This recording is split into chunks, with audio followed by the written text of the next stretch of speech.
right, Jim. Today we are going into the mailbag, and we are hearing from thrivers. Okay. And I'm excited because this thriver that we're talking from, I think it's pretty close to your hometown, in Camarillo, California. Camarillo, California is right down the hill from Thousand Oaks, where I live, Newbury Park area. I love it. So you might even know this person, might run into them. No, I'm just kidding.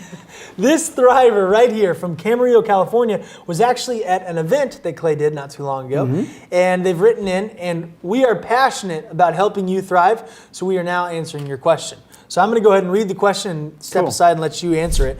The Thriver says, "Hi, Clay and Thrive Nation. I recently attended a talk that Clay gave at the Camarillo Library, and I think I will forever change my life. At least I want it to. I'm motivated right now to finally get started with the implementation of my business marketing strategy that I've been sitting on for 3 years. However, my question is, how do I stay motivated day after day? No offense, but it seems like Clay is super motivated in a way that I could never be. Please share what daily action steps I can take to keep myself motivated and out of the mental toilet that Clay talked about." I haven't even heard that analogy, but I like it already. First off, Clay is a mutant. Yeah. Okay. But Clay is a self-created mutant. And to some extent, so am I. I remember when I first got involved in the field of professional speaking and training, in the self-development field, I was so intimidated by people like Zig Ziglar and the others, my heroes that I met, Dennis Waitley and Earl Nightingale and gosh, all the names that were big at the time. Right. And I thought, how can anybody know that much and be that positive and all that?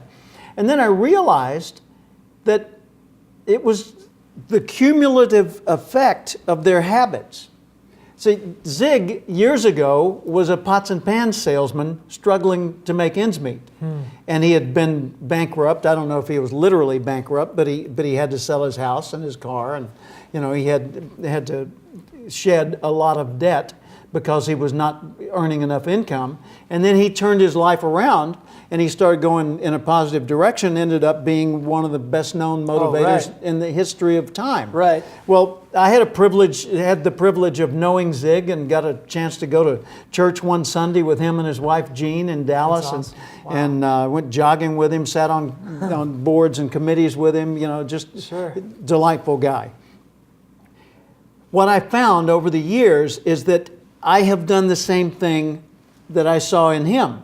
I have, by constantly reading motivational material, listening to recordings, tuning into programs like this, I've picked up one little idea here and there and elsewhere, and as I kept focusing on my goals, I'd find a place to put those ideas.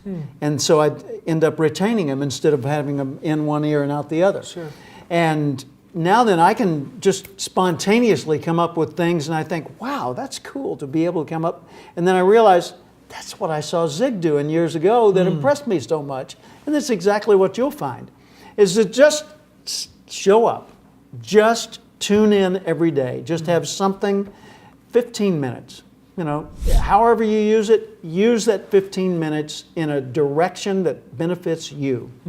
And remember that motivation is motive plus action. Just act on your motives. Keep your motives clear in your mind. Keep them in front of your eyes. You'll remember to do the things you need to do. And the cumulative effect of it all is going to be pretty powerful. This is incredible. The cumulative knowledge is what keeps you motivated, you're saying. Yeah, it's a snowball effect. It's that daily application of creating the habits. That's habit rules. And most people are ruled by their habits instead of taking leadership and forming the habits they want. The first you form habits, then your habits form your life. So look at the life you want to have and say, okay, what habits do I need to form in order to have that kind of life? Well, I don't have those habits. Okay, how do I get out of my existing habits? Break the pattern.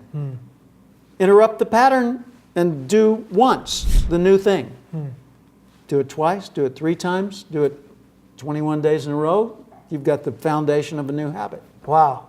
Wow, this is blowing my mind right now. I'm thinking this might have the same effect on you, but I hope that this was helpful. You know who you are in Camarillo, California. We want to help you thrive. Jim, thank you so much for taking time to answer this Thriver's question. Love doing this. Love it.